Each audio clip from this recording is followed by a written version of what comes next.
एक चीज मैं बार बार रिपीट करता हूं, इस दुनिया में सारा खेल शक्ति का है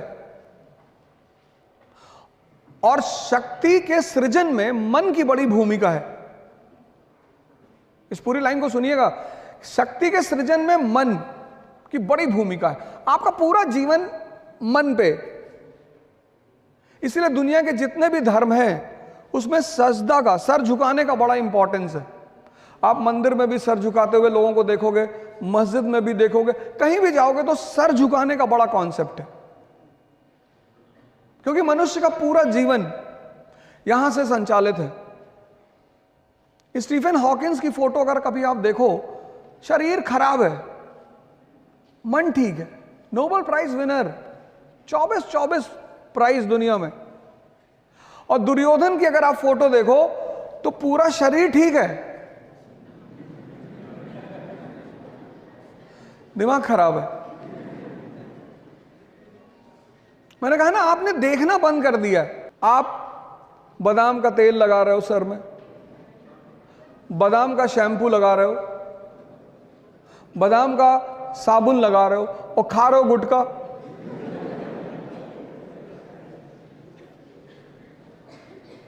आप सोच के देखो, आप बस सोचो कि आप 21 साल के नवयुवक हैं, इतने अच्छे कॉलेज में पढ़ रहे हैं, आप स्कूल जा रहे हैं, पढ़ने जा रहे हैं, और आप सोचिए कि उन पैकेटों पे, उनकी हिम्मत देखिए, उन पैकेटों पे उन्होंने फोटो बना दी है कैंसर के पेशेंट की। आप उनकी ताकत देखिए कि आपको वो कितना मूर्ख समझते हैं कि मरा हुआ दिमाग है तुम्हारा। आज अगर आप, तो मुझे नहीं लगता आप में से कोई खाता होगा, लेकिन मान लीजिए अगर कोई खाता हो तो आज आप 1 मिनट उस पैकेट को देखिएगा जहां वो फोटो बना है। बस आप गौर से एक बार उसे देखिएगा। तो जब सारा संचालन मन से होगा, सारा, तो शरीर से ज्यादा किस पे ध्यान दिया जाना चाहिए? मन पे। स्वामी विवेकानंद गए यूरोप, अमेरिका, कोई टाई नहीं, कोई सूट नहीं, कुछ नहीं, कितना सम्मान हुआ। तो वो सम्मान किसका था? ज्ञान का। आज डॉक्टर अंबेडकर भगवान के समान इस देश में हैं, वो सम्मान किसका है? उनके ज्ञान का। किसने उन्हें इतना ताकतवर बनाया? ज्ञान ने। कभी आपको मौका लगे, आप डॉक्टर अंबेडकर की एक किताब जरूर पढ़ना, कंपलसरी पढ़ना। मतलब 2 किताबें तो आपको पढ़नी चाहिए। एक एपीजे कलाम की इग्नाइटेड माइंड्स पढ़नी ही चाहिए आपको। आपको पता चलेगा कि यूथ को क्या क्या कर, उसमें 13 चैप्टर हैं, और वो 13 चैप्टर नहीं है, वो 13 नियम है। जैसे पहला चैप्टर में उन्होंने ड्रीम पे चर्चा की है, सपने पे, कि हर व्यक्ति को सपना देखना चाहिए। तो अंबेडकर की एक किताब है, डॉक्टर अंबेडकर की, Buddha and his gospel, Buddha और उनके उपदेश। प्लीज आप कम से कम जीवन में ये 2 किताब जरूर पढ़ी, एक इग्नाइटेड माइंड्स और एक बुद्धा एंड हिज गॉस्पेल।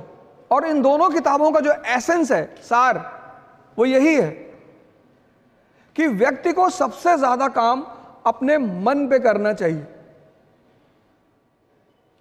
5 साल से 15 साल तक आपके सामने कोई चुनौती नहीं थी। आप देखो, घर में कभी कभी डेथ हो जाती है और सारे रिश्तेदार आ जाते हैं और उनके बच्चे आ जाते हैं, तो वो बच्चे खेलते हैं वहां आपस में, उन्हें नहीं पता होता कि क्या हो गया। मतलब किसी की डेड बॉडी घर में पड़ी और बच्चे खेल रहे हैं। 15 साल के बाद आपके जीवन में, हमारे जीवन में एक चीज शुरू होती है, उस चीज का नाम है चुनौती, चैलेंज। तभी तो रश्मि रथ में एक स्टैंजा है पूरा, आप सबको वो पढ़नी चाहिए। आप राजा बनना चाहते हैं, आप कुछ बड़ा करना चाहते हैं दुनिया में, तो रश्मि रथ की वो लाइनें इतनी कीमती हैं। वसुधा का नेता कौन हुआ? वसुधा मतलब धरती, इसका नेता कौन हुआ? भूखंड विजेता कौन हुआ? सिकंदर की बात हो रही है। अतुलित यश क्रेता कौन हुआ? भगवान श्री कृष्ण। नवधर्म प्रणेता कौन हुआ? भगवान बुद्ध। अब सोचिए, कवि खुद सवाल कर रहा है, वसुधा का नेता कौन हुआ? Question mark. भूखंड विजेता कौन हुआ? Question mark. अतुलित यश क्रेता कौन हुआ? Question mark. नवधर्म प्रणेता? Question mark. कवि क्वेश्चन कर रहा है, जो आपका क्वेश्चन है उसको वो कर रहा है। जिसने ना कभी आराम किया, विघ्नों में रहकर काम किया। विघ्न मतलब चैलेंज, जिससे आप भाग रहे हो। और आप भाग क्यों रहे हो? क्योंकि आपने मन को अपने जीवन से बाहर, आप उसको साइडलाइन करते हो। इस देश में ध्यान वो लोग करते हैं ज्यादातर जो बीमार हैं। मैं बाबा रामदेव के यहां गया था, तो वहां ज्यादातर वो लोग हैं जिनको डायबिटीज है, शुगर है, बीपी है। ये रोगियों के लिए नहीं है, ये युवाओं के लिए है। जिसने ना कभी आराम किया, विघ्नों में रहकर काम किया। अब आपके जीवन में चुनौतियां आ रही हैं। आप गौर से देखो, 50% लोग जो यहां खड़े हैं मिडिल क्लास के होंगे। अगर बहनें हैं घर में तो उनका विवाह करना है, आपको नौकरी लेनी है। अब आप गौर करो, एक बहुत भयंकर चीज आपके जीवन में आनी शुरू हो चुकी है, चुनौती। जिसने ना कभी आराम किया, विघ्नों में रहकर काम किया। जीवन में विघ्न जब आते हैं, सोते से हमें जगाते हैं। कैसे? मन को मरोड़ते हैं पल पल।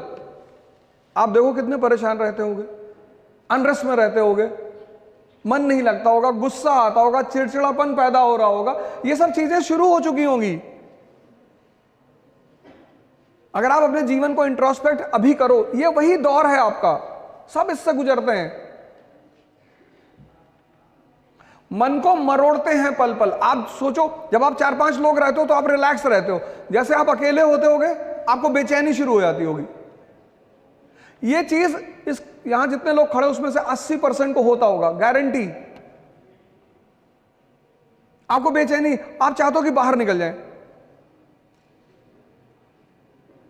अकेले ना रहें। नींद रात में नहीं आएगी तो आप कहोगे कि रात भर मैं पढ़ता हूं। जब पलटते पलटते थक जाते होगे तब सुबह नींद आती होगी। मन को मरोड़ते हैं पल पल, तन को।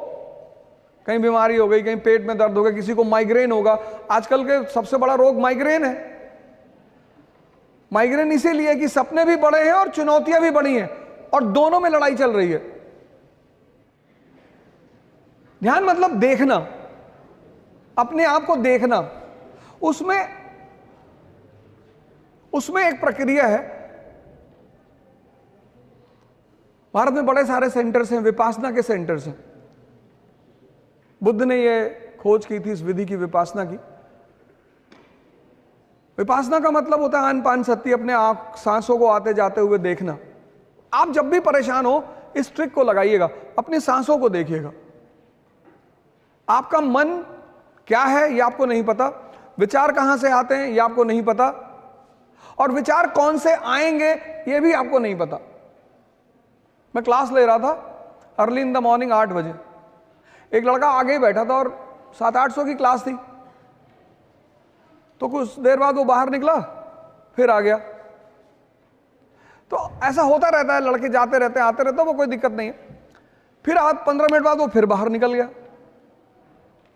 तो मुझे लगा इसका शायद तबीयत खराब होगी, फिर आगे बैठा।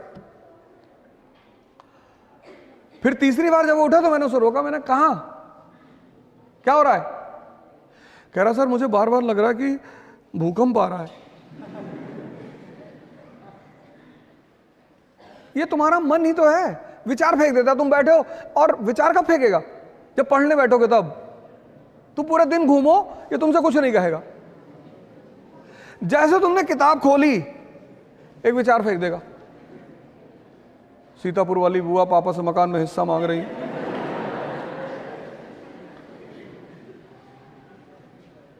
आपने कभी गौर किया इन बातों पे? नहीं किया होगा। ये ध्यान है, उस विचार को देखना कि मांगने दो हिस्सा। मुझे पढ़ना है, आईएएस बनना है, डॉक्टर बनना है, इंजीनियर बनना है, विधायक भी बनना है। सब आईएएस ही बन रहे हैं, विधायक कोई बनने को तैयार नहीं, सांसद भी बनना है, और फिर बुआ जी का मकान कब्जा करना है। वही जो तुम्हें विचार दे रहा है उसको तुम पलट कर क्यों नहीं दे रहे हो वापस? तुम उसके प्रभाव में आ जा रहे हो, एक्सेप्ट कर ले रहे हो, फिर वो तुम्हें अगले आधे घंटे नचा रहा है और तुम्हारा मन थक गया। मैं सब लोगों से हाथ जोड़कर अपील कर रहा हूं, जोड़ लिया, कि आप सभी लोग ध्यान से जुड़ें। ये जो मन का मरोड़ आपके अंदर चल रहा है ना, ये जो आप परेशान हैं, और जो मन परेशान होगा वो ही नशा करेगा। नशा की शुरुआत महान लोग कराते हैं जिनको हम दोस्त कहते हैं।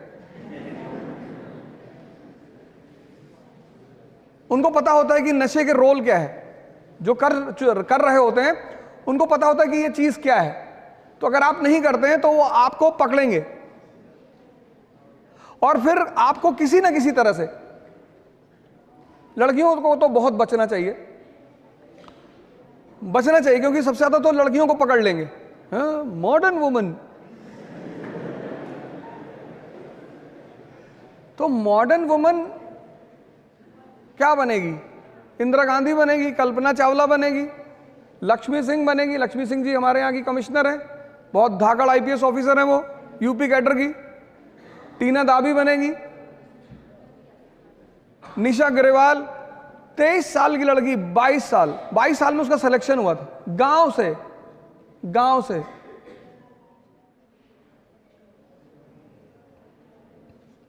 51 रैंक आईएएस में, बिहार कैडर। वैशाली की एसडीएम। और लड़कियों को तो सबसे ज्यादा मेहनत करना है, क्योंकि जितना सम्मान और जितना प्रेम आपको पिता आपका देगा उतना शायद हमारा समाज है, समाज की कुछ लक्षण है। हमारे यहाँ समाज में बहू से बड़ी एक्सपेक्टेशन होती है। पता लगा आपकी शादी हुई तो माता जी ने कहा हम सुबह 4 बजे चाय पीते हैं। 4 बजे? लड़कियों को तो सबसे ज्यादा, खासकर जो मिडिल क्लास के हैं उनको अपने ऊपर सबसे ज्यादा, लड़कों का तो इसलिए मैं लड़कों को बुरा मानने की जरूरत नहीं है, मैं बार बार इसको बोलता भी हूं, किसी भी समाज, किसी भी देश, किसी भी परिवार की जो ताकत है वो उसकी स्त्री पर ही डिपेंड करता है। हेलो बेटा। हेलो सर, मैं अनका सिंह एंड एक्चुअली मुझे परेड में जाना है, इसलिए मैं प्लीज बेटा प्लीज। थैंक यू सर, एक फोटो ले लूँ? ले लो, ये देखो ताकत।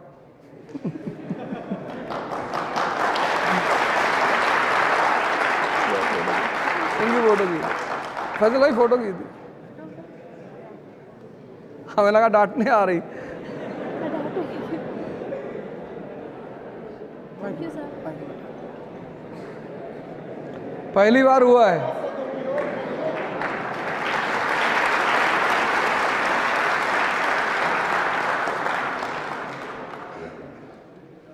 तो मैं आप सभी लोगों से कहूंगा कि ये जो आप जिस दौर से गुजर रहे हैं, ये सब कोई ऐसा नहीं आपके साथ हो रहा है। प्रभु राम, इसीलिए प्रभु राम है। तपस्या, तप शब्द जो है वो गर्मी से निकला है, हीट से। भारत का एक बहुत प्यारा शब्द है तपस्या, गर्मी। हम जब पढ़ना शुरू किए तो हमें तो कुछ नहीं आता था और चले गए आईएएस की तैयारी करने, और पहले दिन इकोनॉमी की क्लास, और जो टीचर पढ़ा रहा था दुनिया के बेहतरीन टीचरों में से एक, और वो समझा रहे थे जीडीपी रोलिंग एंड दिस। हमें लगा ये क्या बता रहे भैया। और मैं देखा क्लास में सारे लड़के एकदम तन के बैठे हुए, हिंदू न्यूज़पेपर लिए हुए, और वापस भाग भी नहीं सकते थे। मोहल्ले में सबको बता के आए थे कि भैया आईएएस की तैयारी करने जा रहे हैं। अब अगर भाग जाते तो बड़ी बेइज्जती होती कि ये कमिश्नर साहब। तो फिर जो कोचिंग का मैनेजमेंट जिसके हाथ में था, बॉस था, मैं उनसे मिलने गया। मैंने कहा सर हमको कुछ नहीं आता। बोले बहुत अच्छा, यहां किसी को कुछ नहीं आता। मैंने जब कोचिंग खोली थी तो मुझे भी नहीं आता था, पर आना चाहिए। मैंने कहा जी सर कैसे, तो बोले बेसिक्स से शुरुआत करो।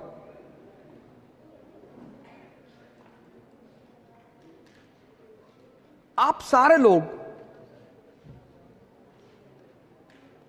ध्यान और योग की शुरुआत करिए। यह रिक्वेस्ट है मेरा आपसे, क्योंकि चुनौतियों से तभी लड़ पाओगे जब तुम्हारे अंदर ताकत होगी। मोटिवेशन एक उधार की चीज है जो मजदूरों के लिए होती है, इस बात को डायरी में लिख लो।